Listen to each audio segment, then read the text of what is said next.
धन्यवाद विजय. लवचिक हा सध्या राजकारणात चलनात असणारा शब्द.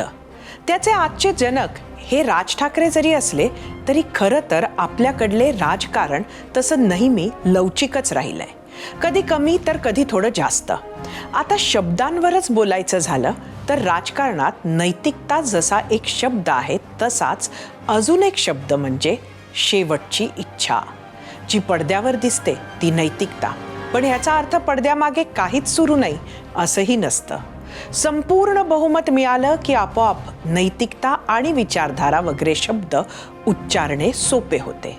संपूर्ण बहुमत मिळालं नाही की लवचिकता, आपदधर्म वगैरे शब्द वापरून घेतलेल्या निर्णयांना गोंडस गिफ्ट रॅप केल्या जाते. महापौर निवडीत, महापालिकांमध्ये सत्ता स्थापन करताना अगदी हेच होतंय. मतदारांनो, रिलॅक्स. काहीही नवीन होत नाहीये, फक्त ते नवीन वाटतंय. विजय.